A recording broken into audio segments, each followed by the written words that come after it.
Então, estamos hoje no nosso primeiro episódio de Perrengue de Obra. A gente selecionou um time espetacular de profissionais da arquitetura que vão nos contar alguns dos grandes perrengues que eles enfrentaram. Não tem obra sem perrengue, então vamos ouvi-los, vamos conhecer um pouquinho do escritório de cada um e depois a gente vai entender como eles se saíram dessas saias justas. E eu queria começar com vocês, da DB Arquitetura. Conta pra gente, queria que vocês se apresentassem e falassem um pouquinho sobre o escritório de vocês. Eu sou Larissa Cassano, sócia do Estúdio DB Arquitetura. E eu sou a Andresa Perrota Meyer. Hoje nós estamos há 7 anos juntas, né, no escritório. Nós temos no nosso portfólio projetos no Brasil, em algumas partes do mundo. E a maioria dos projetos hoje são residenciais, porém a gente já faz alguns comerciais aí no nosso portfólio também. Mais ou menos esse é o nosso resuminho. Perfil, né? Nosso Você, perfil. Cláudia, conta pra nós quem é você. Bom, sou a Cláudia Albertini, tenho um escritório de arquitetura em São Paulo, né? Tenho aí um time de 30 colaboradores, a gente atua muito no mercado imobiliário. Então eu tenho hoje na minha lista, né, de clientes do mercado imobiliário umas 54 incorporadoras.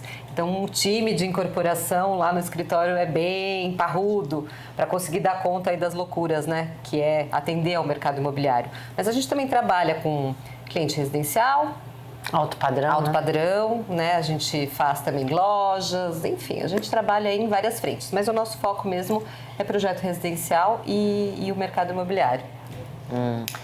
E você, Maicon, conta pra nós. Meu nome é Maicon Chesca, meu escritório atende predominantemente Minas Gerais, Rio de Janeiro e São Paulo, mas a gente atende qualquer parte do Brasil, até mesmo fora do país. E a gente predominantemente residencial, projetos residenciais, mas também comerciais, shoppings, lojas e tudo. E a gente atende uma gama de clientes que são casas que variam de 500 a 1.500 metros quadrados, predominantemente, novamente. Mas a gente também foge desses padrões e tudo, então é mais ou menos isso que a gente faz. Então são grandes obras. Normalmente sim. E os perrengues são proporcionais? Com certeza. Com certeza. Não tenha dúvida. Meninas, apesar de serem jovens, eu sei que vocês têm bastante trabalho e quanto mais trabalho, mais desafios, né? E vocês podem contar pra gente uma história, destacar um desses perrengues, como surgiu, qual o perfil, o que vocês encontraram de barreira e como solucionaram, caso tenham solucionado? Sim, eu acho que tem uma história que marcou muito a gente. Eu acho que foi na época da pandemia, que não sei se só nós, mas muitas pessoas tiveram grandes desafios. E, de fato, foi um perrengue que marcou de diversas formas, né? Por sermos mulheres, na obra, jovens, e a gente enfrenta aí situações no dia a dia, como machismo, como situações que a gente tem que ali criar uma casca maior para fazer a coisa acontecer. E o nosso perrengue veio com um vizinho. Ele era um fiscal de prefeitura aposentado. E na hora da obra, ele realmente causou muito com a gente, umas situações bem chatas. Ela estava gestante, né? Sim, eu estava gestante. E a primeira situação é que ele invadiu a nossa obra com o filho, que lutava jiu-jitsu. É até engraçado, porque é tão surreal que realmente foi uma história que nos marcou. E eles queriam bater na equipe de obras. Era uma equipe que a gente já trabalhava há alguns anos, uma equipe profissional, nenhuma equipe desconhecida.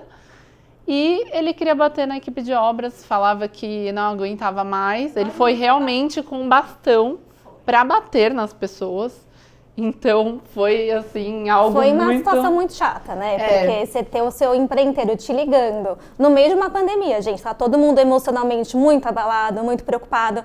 Foi a primeira obra que voltou, né? Assim, quando tava naquela fase ainda vermelha, podia um dia sim, um dia não, horários muito determinados.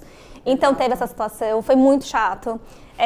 E o relato dele era barulho, né? Não tinha nada que estava na obra errado, não tinha nenhuma situação ali atípica de uma obra que não fosse barulho. E ele queria buscar pelo em ovo, vamos dizer assim, ele né? queria chamar Queria a polícia, achar, embargar a obra. Então, assim, foram semanas isso arrastadas e que a gente conseguiu, né, de uma certa forma, lidar, porém ainda teve como a nossa cliente seria a vizinha dele por longos anos, ela pediu para que a gente fizesse uma reunião com ele. Tentar ser amigável, né, uma reunião no hall do prédio. Eu estava grávida de 8 meses e eu fui e esse senhor... Ele pegou o bastão. Ele não pegou o bastão pra mim. Mas extremamente ele foi machista. extremamente machista, grosso. Falou como você pode trazer uma pessoa nessa situação pra lidar com a sua obra. É por isso que ela não vai pra frente. É assim, e daí pra mais, né, gente? Coisas que realmente marcou isso. Fazem anos, né, a pandemia já... Sim. Graças a Deus acabou um tempo. Isso, a primeira coisa de perrengue que vem na nossa cabeça, realmente essa foi a que mais, eu acho que marcou a gente emocionalmente falando. Exato. E a forma de conduzir isso foi conversando, tendo muita paciência, né, tendo colaboradores junto com a gente que também teve que ter paciência tanto na obra quanto no prédio. E ele foi acalmando, e aí ele sossegou e a gente conseguiu terminar a obra com êxito, graças a Deus. Mas a obra estava dentro do horário? Dentro do horário permitido. O que acontece é que na pandemia a gente tinha um horário muito restrito. Muito restrito. Né? Então a gente tinha 3 horas por dia para fazer obra nesse apartamento. Então a gente precisou lidar com isso e mesmo assim ele achava que era insuportável, porque a filha dele inclusive fazia home office, né?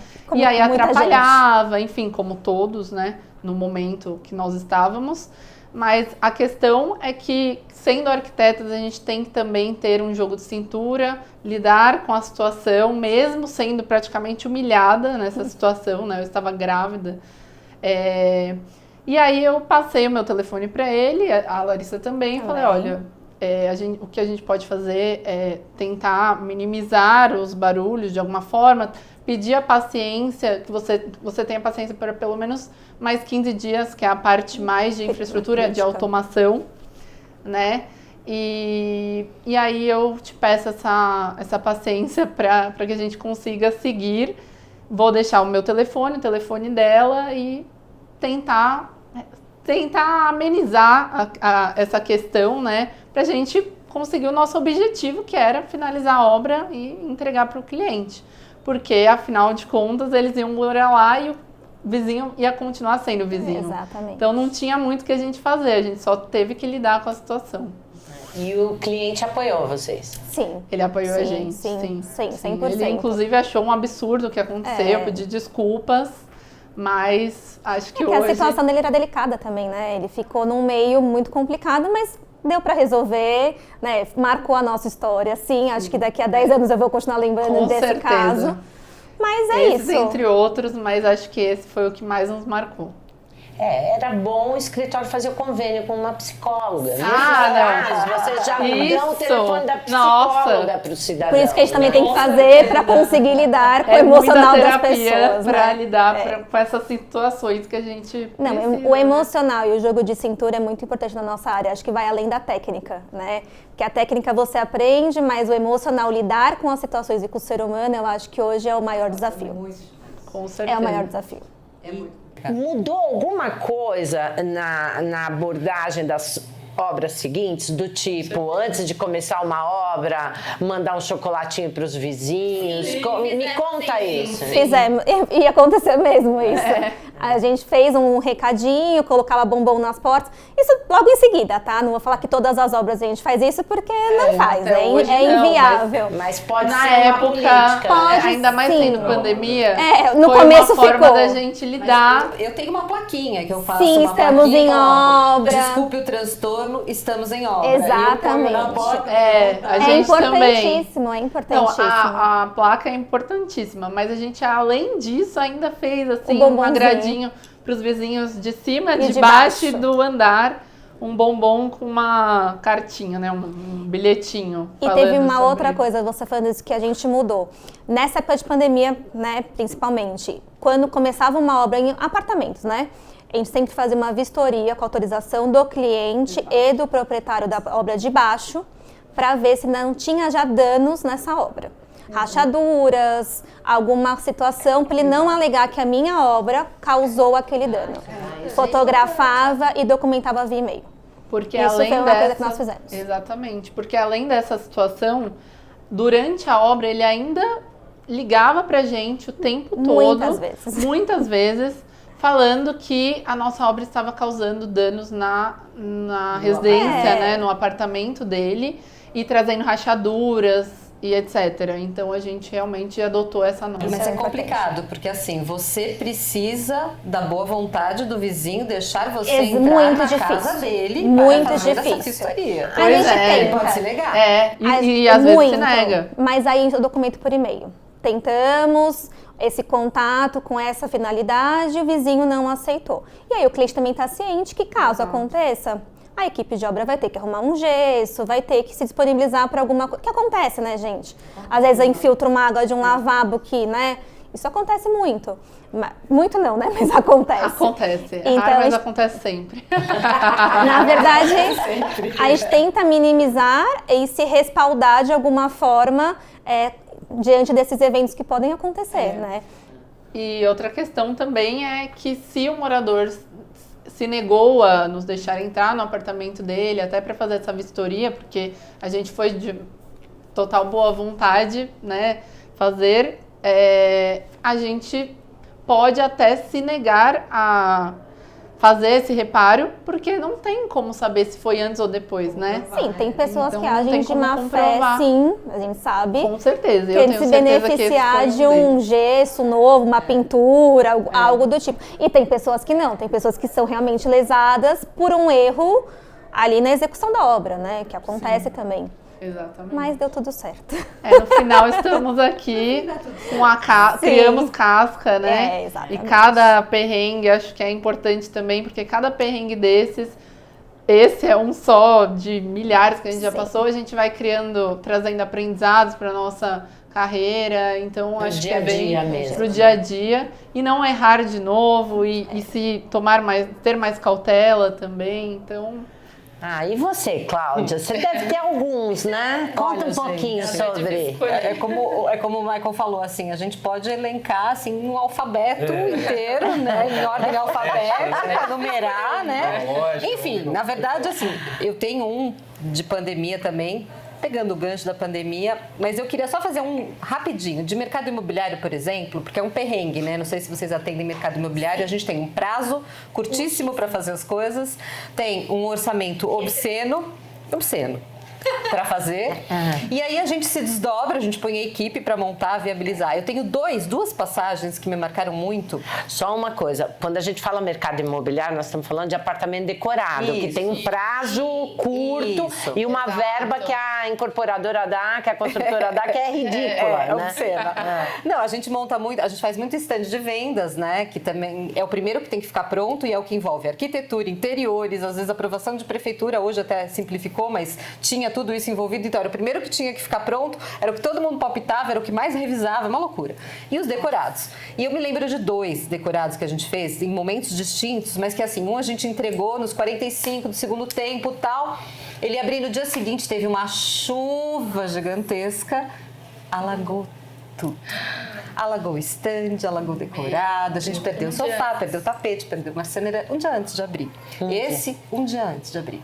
Esse foi um caos. Aí, obviamente, interdita, fica fechado, abre o stand de venda sem decorado, batalha para reconstruir e foi assim que foi. E o outro, que foi um trauma assim terrível, que a gente fez numa região mais afastada, meio periférica, perigosa, tinha isso também, né? Então a gente chega no stand de uns Rottweilers. Não, junto com segurança. E eu com as minhas meninas, né? Imagina, você fala, não vou ficar aqui. Não, gente, vamos embora, porque dá um medo danado, né? E aí a gente fica com a marcenaria varando noite, você fica lá com a turma e tal. E os Rottweilers E os Rottweiler com segurança andando no terreno ali, né? Eu falei, gente, só que chega um momento que eles fecham o stand e todo mundo vai embora e fica só o pessoal que tá no decorado, trabalhando e numa condição insalubre, né, gente? Porque aí você não tem uma água pra beber, você não tem um lugar pra você comer alguma coisa e tal, e você não pode sair dali que você tem medo. Banheiro, né? Nem Tudo, sempre tá né? pronto ainda, nem sempre né? tá pronto, então é terrível. E eu lembro que teve um que a gente fez, eu nem lembro a região que era bem longe dos Rottweilers. a gente montou o decorado, terminou, fomos embora. Daqui a pouco a gente chega no dia seguinte, 8 horas da manhã, recebendo ligação de que tinham entrado no decorado e roubado o decorado. Levaram televisão, geladeira. Aí você fala, oi? Como assim? E aí você tem que correr atrás, enfim, sair pra Mas resolver. os Rottweilers não estavam onde? Acho que estavam dormindo. Deviam estar meio cansadinhos, ou o segurança deu uma bobeira, não sei, porque tem essas, né? O cara fica lá enquanto tem gente fiscalizando, depois que não tem ninguém, o pessoal atua. Enfim, nem sei o que aconteceu, porque faz muito tempo isso. E aí eu sei que roubaram o nosso decorado e levaram tudo. Nossa. E aí toca correr atrás de tudo, né? A toque de caixa, enfim. Então esses dois Dois mercado perrengues, foram né? 2 perrengues terríveis, né? Porque você fica falando, e agora? Aí você tem que arrumar a marcenaria de um dia para o outro, que execute no local, porque a gente não tem tempo de fazer lá, voltar, montar, E uma o loucura. lançamento continua sendo no mesmo dia. Porque não muda. Não tem como. Eles não mudam, porque muitas empresas, muitas incorporadoras têm capital aberto, tem lançamento para bater, tem meta para bater, tem aquilo comprometido, já Tem fez multa, convite. né? Não, tem tudo, né? Já tem convite espalhado, tem um monte de gente já comprometida com aquele lançamento. Aquilo é engessado Não tem como, né? e não muda. Então, a gente passa uns apertos, assim, até hoje, né? Mas como esses dois, assim, do decorado alagar foi algo, assim, que você fazia assim, ó. Ai, o tapete que eu coloquei com tanto carinho. Aquele tapete bege de lama. Um horror, vermelho de Meu lama. Deus. Então, esses dois, assim, me marcaram bastante. E de pandemia, se a gente tiver tempinho, eu conto rapidinho. Pode contar. Foi um cliente residencial, era um casal que a gente estava atendendo, e aqui, sabe um projeto que tudo dá errado? A gente Tinha sabe. um lance ali de energia, entendeu? Ah, sempre Uma tem. coisa que dava tudo errado, tudo dava errado, tudo dava errado. Bom, foi no finzinho da pandemia, a gente já estava entregando serralheria, marcenaria, já estava instalando automação. E aí a gente indicou uma empresa, que foi indicação de um amigo, arquiteto, porque a gente já não tinha mais... não tinha quem indicar, e aí um amigo arquiteto indicou essa empresa de automação. A gente nunca tinha trabalhado, que dá medo, mas enfim, foi indicação de um arquiteto. Seguimos, indicamos para o cliente, ele fechou, pagou metade do negócio, depois a outra metade ia ser na entrega, mas aí veio pandemia. Bom, chegou o momento da instalação, e a gente sempre falava com essa empresa de automação por e-mail, né? E com o vendedor que atendia a gente no WhatsApp e telefone celular. E chegou o momento da instalação e cadê o vendedor que não atende o telefone, o vendedor que não atende o telefone, o vendedor que não atende? Aí começamos a mandar e-mail para o dono da empresa e ele só respondia por e-mail. Aí veio a informação de que o vendedor abençoado tinha pego Covid, estava internado na UTI, Meu Deus. incomunicável. Eu falei, não, tudo bem, mas a gente tem a questão dos equipamentos, porque ele me assegurou que estavam comprados, né, que para instalar me entrega esses equipamentos e eu arrumo, eu dou um jeito, corro atrás de outra empresa para fazer a instalação. Então, sabe o que é? É que os equipamentos estão dentro do carro desse fornecedor, desse vendedor. Meu Deus. Eu falei, tá bom, gente, mas esse vendedor, escuta, onde está o carro dele? Não, tá na casa dele, estacionado na casa dele, num condomínio X. Mas onde é? Me passa. Não tem uma esposa, um filho, um primo que pode abrir esse carro para eu pegar esses equipamentos? Eu só preciso pegar os equipamentos para instalar na casa do meu cliente. Bom, eu sei que foi, não consegui. Não consegui recuperar os equipamentos, não consegui falar com o moço, nem sei se está vivo, né? Nem sei se está vivo, mas estava internado, nem sei o que aconteceu. No final das contas, surgiram outros problemas também, obviamente, porque aí começa a dar um monte de coisa errada na obra, né? Acabou a luz, a gente tinha instalado as persianas, né? Rolou aquele solar. Acabou a luz na casa, quando voltou a casa deu um curto, deu uma faísca, espirrou na cortina, derreteu a cortina. Aí a cliente começa a chorar e aí você fala... Eu falei, gente, vamos fazer o seguinte, ó, o que você me deve, tá tudo certo, a gente para por aqui, não precisa pagar mais nada. Dos equipamentos de automação paguei metade, outra metade ele assumiu o prejuízo, porque também, né? Mas aí até chegar nesse desenrolar, gente, aí envolve advogado, aí vem. A minha advogada, com a graça de Deus, né, ela é arquiteta também formada, então ela entende de escopo de arquitetura, e aí ela entrou na minha defesa, porque tem a questão... Não, porque, gente, bênção, né? Arquiteta e advogada. Maravilhosa. Doutora Andréa, um beijo pra você. Ela me salvou nesse momento, inclusive, porque ela falou, não, vocês não têm responsabilidade sobre indicação, né? Porque tem essa questão, o cliente joga nas tuas costas, né? A culpa é sua, eu acreditei em você que me indicou. Mas isso a gente colocou em contrato também. A nossa advogada também maravilhosa também colocou em contato que nós não temos essa Responsabilidade responsabilidade. com É outro CNPJ. fornecedores. Meu anjo, como é que eu vou me responsabilizar pela saúde financeira de uma empresa que eu indico? Não tem como, gente. E ainda mais pegando pandemia, porque aí muita gente teve problema com a pandemia. Quebrou, fechou a empresa. Nem mesmo Tem para a- execução, porque você não está diretamente ligado à execução do trabalho. É um parceiro, Sim. você Exato. indica porque você já tem algumas obras que Referência, foram uma bem referência sucedidas, boa. né? Uma boa Até referência. chegar a primeira que dá errada. É pode sempre assim. acontecer. Sim, eu sei que a melhor Não solução vai ser nesse Foi- caso foi a gente interromper o contrato mesmo, e eles também foram de acordo e tal. E foi difícil, é desgastante, né? Você passa. Ai, você passa um momento assim. Você fica que frustrada, é difícil. Mas acho que isso faz tão parte do dia a dia de vocês que assim, realmente.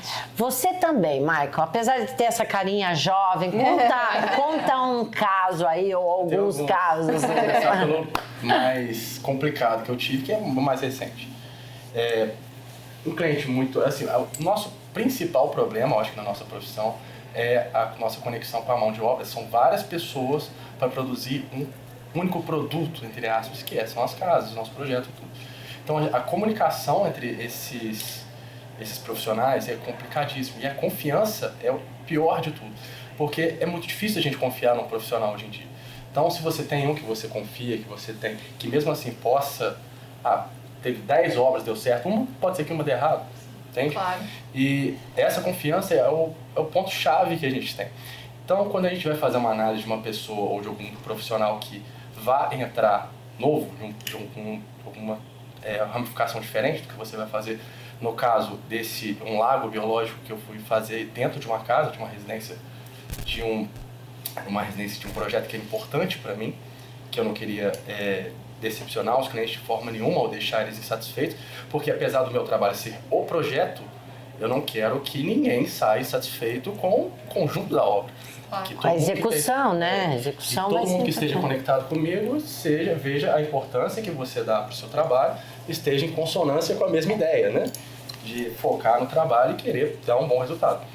E nesse caso, a gente tem uma empresa que faz isso que é mais conhecida, mais famosa, só que o custo dela era muito mais alto e eu recorri a outros fornecedores e tudo, e fui atrás de referências, que assim, as referências eram ótimas, trabalhava para arquitetos renomados e tinha escritório físico muito bem montado, e além de ter falado que era associado à empresa que é a mais conhecida, que não era verídico, depois a gente foi descobrir que não era associado de forma alguma. E como era um projeto importante para mim, e era um projeto importante para qualquer pessoa que pegasse, eu não achei que ninguém fosse falhar, porque quando você pega um projeto que tem uma proporção de visibilidade grande, ninguém quer falhar. Todo mundo quer mostrar o melhor para depois mostrar que foi feito daquela forma. E era um cliente conhecido, então. Sim. E dessa forma eu fui conferir essa pessoa, coloquei ela dentro da casa do cliente para ele fazer o lago, projetei o lago, assim, a forma do lago e tudo. A gente fez a compatibilização de projetos e tudo. Até então, ótimo, o empenho parecia excelente, o conhecimento parecia que existia, mas não existia. A pessoa não sabia fazer. Então, assim, foi fazendo à medida que foi evoluindo a obra, a gente foi notando a falta de conhecimento de execução. Eram 2 piscinas normais que no projeto eu quebrei, fiz as 2, uma era de raia, de 50 metros, eu acho, e uma outra normal, então eu quebrei as 2 e fiz um lago inteiro. E a gente tem um filtro, que é essa filtragem muito específica para esse tipo de lago, que ele tem que ter filtro de ozônio, filtro de UV, tem que ter as bombas específicas para o lago, e a forma com que você distribui as pedras, a areia é muito específica, as mantas que se usam para proteção são muito específicas. Então, como assim, é um tipo de produto de execução muito específico, a gente não sabe ao certo quais são as necessidades desse projeto. Então, a gente acompanha à medida que a gente conhece, porque cada um tem sua especialidade. Então, na hora que a gente viu que o conjunto da obra estava ficando pronto praticamente e não chegou nem perto do que a gente imaginava, o lago em si parecia um pântano, né? Não parecia um lago. Não ficava azul de jeito nenhum. O cliente, sabiamente, conteve os pagamentos. Não confiou, assim, fato que é uma coisa que a gente tem que ficar alerta mesmo com os fornecedores, não confiar enquanto não entregar o trabalho, tem que ser pago de acordo com a evolução da obra, para que não haja prejuízo muito grande, que não, é inevitável prejuízo em obras desse tamanho. A gente fez um laudo, mandou fazer um laudo com a empresa que realmente é a mais conhecida, e o áudio do cara que ele me mandou na hora, assim, eu tô profundamente triste com o seu projeto, que era o projeto, a chave do projeto era o lago, porque é uma casa muito grande na frente e a parte gourmet separada atrás, o lago entre elas. Então toda a casa estava conectada com o paisagismo que estava influenciado pelo lago. Então aquilo mata o projeto inteiro, se você fizer errado. Então aí ele fez esse laudo e ainda está correndo esse problema, esse contratempo, né? A gente não pode chamar de problema porque a nossa função como arquitetos e arquitetas é contornar as dificuldades que a gente tem, que vai ter, que projetos são grandes, são muitos detalhes e assim, contratempo a gente vai ter. O que determina se a gente é bom profissional ou não é como que a gente contorna isso. E dessa forma a gente agora tem outros orçamentos para corrigir o lago. A correção significa refazer.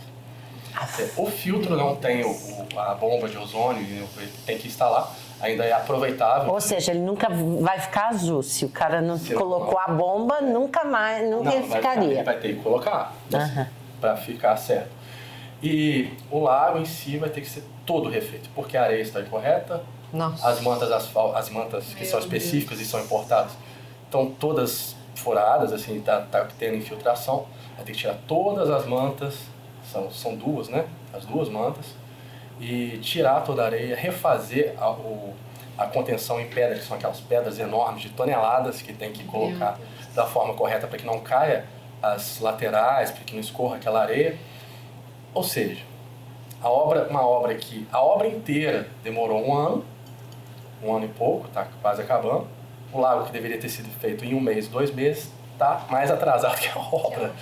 E, assim, o problema de tudo é que a gente acaba se sentindo um pouco culpado, que a gente não é culpado por terceiros, mas a gente não quer que o cliente fique satisfeito. Ainda mais um projeto que a gente dá importância, não que os outros projetos não sejam importantes, mas tem alguns que são mais especiais. Não é todo mundo que consegue fazer um lago artificial, né? Eu acho que é raríssimo um projeto que tem um lago desse tipo. E dar errado justo o lago deve ser frustrante, né? Porque o lago era a chave do projeto. É verdade. Muito triste, né? Assim, a gente... Mas eu acho que esse perrengue vai servir de inspiração para muita gente que estiver nos assistindo. Até mais porque, assim, pelo menos se alguém quiser saber sobre hoje em dia, eu sei muito mais, eu sei o que... Porque a gente não precisa saber a fundo, no cerne da questão, o que é a construção do lago, mas a gente precisa pelo menos arranhar a superfície. O arquiteto tem que chegar e saber quais são os pontos básicos, assim, não tem que saber, mas é bom pra gente, para dar uma sustentação para o nosso cliente. Bom saber de que forma é executado aquilo, quais são as mantas, de onde vem, como que tem que ser pra gente chegar lá, não tá o negócio que tem que estar aí, Exato. Por que não tá? Saber avaliar. Por mais que não seja a nossa função conferir tecnicamente como funciona uma coisa que Você não sou especialista, mas é sempre importante a gente ter conhecimento de tudo que a gente está fazendo. Isso é a nossa chave de sucesso é informação. Sem dúvida. Eu acho que engenharia caminha muito próxima de vocês, né? Vocês terem sempre alguém de engenharia próximo para algumas. Por isso que eu falo, acho que assim, na nossa área, eu acho que assim, as parcerias que a gente faz com os fornecedores é fundamental. Porque eu tive também recentemente um problema de um cliente nosso, 2 queridos, assim, o casal queridos, mas eles tiveram perrengue com todos os fornecedores que entraram no apartamento deles que não foram indicação do meu escritório. Porque, obviamente, eles tinham um budget um pouco mais restrito, então os fornecedores que eu indiquei eram valores que eles não conseguiam alcançar, então eles acabaram optando por contratar uma empresa de obra indicada por um amigo, marcenaria indicado por outro amigo, e obviamente que não deu certo. Mas só que assim, é aquela coisa, né? O barato sai caro. Ele contratou uma marcenaria, 40 mil reais, enfim, valor menor do que o que a gente tinha indicado. E no final das contas, ele passou por 4 marcenarias para conseguir finalizar o projeto, porque um terceirizou, não sei o que, com o outro que não fez, o outro que pegou o dinheiro para pagar uma dívida, não comprou material, que não sei o que, ele passou por 4. No final das contas, o que ele gastou foi 4 vezes o valor da diferença que seria, entendeu? Então, assim, tem coisa que não compensa, né? Mas eu concordo plenamente. Com esse perrengue que eu falei para vocês, uma coisa que eu não vou indicar mais é quem, ainda mais para uma magnitude, às vezes for um lago menor, alguma coisa menor, pontual, ok, você coloca uma pessoa que você vai conhecer o trabalho ou que você... Assumindo o risco. Recebeu indicação, beleza, vamos ver. Agora, quando for uma coisa de uma magnitude muito extensa, né? É só confiar nos melhores. Ó, é isso que eu digo. Agora você vai para outro. Exatamente. É isso. Pode ser mais caro, né? Porque a gente sabe que no frigir dos ovos, lá na frente, o que vai ter problema, ou ele não vai entregar, ou ele vai sumir, ou ele vai fazer errado, ou ele vai fazer com mau acabamento. E o cliente, poxa, ele tá fazendo um investimento, né? Então, assim, a gente toma as dores por esse lado. A gente tenta encaixar o orçamento, porque assim, a gente sabe que todo mundo tem limite de orçamento. Claro. Qual nível seja. Exato. Todo mundo tem um limite. Então a gente tenta colocar dentro daquilo para satisfazer o cliente, tanto com o custo quanto com o resultado final. Mas eu acho que o que é prioritário para nós é o resultado final. Sem dúvida. Tem o custo mais baixo, mas o resultado é próximo, beleza, vamos para esse. Agora, se você não tem noção do resultado, Realmente. não coloca. Com certeza. Bom, gente, eu vou contar o meu perrengue. E aí, se o diretor quiser, depois ele corta, tá? Mas na verdade é o seguinte: eu moro na mesma casa há 30 anos, uma casa que a gente reformou no Pacaembu. Eu moro em frente ao cemitério Araçá. E talvez vocês tenham ouvido alguns dos episódios, porque nesses 30 anos, 4 vezes o muro do cemitério já foi abaixo com as enchentes. Minha casa já esteve no Datena. Minha casa já apareceu no Datena. E aí a prefeitura vai, chama a empresa e refaz o muro. E assim, não é tão... É macabro, porque a água para no muro, porque é uma descida, e aí o muro não aguenta a água, atravessa a rua, amassa o portão, entra na garagem, desce pela sala de jantar e vai parar na adega. Meu Deus. E no meio da rua, cheio de ossos. Porque... Não, é terrível, é perrengue mesmo. É macabro. Ai, macabro. Aí vem a prefeitura, aí tem que mandar lavar, é todo um... Demora 3 meses para o muro ficar pronto, daí 2, 3 anos vem uma enchente forte, cai de novo. Agora acabaram semana passada de construir o muro, porém com umas vigas de aço que são gigantes. Acho que agora não vai cair mais, mas só para contar que eu também já vivi meus perrengues. Pois é. Quem não, né? Quem nunca? Quem nunca? Gente, muito obrigada. Obrigada pelas pelo histórias de convite. vocês. Espero que sirva de inspiração para evitar os perrengues, tá bom? Obrigada a você, Obrigada, Fran. gente. Obrigada.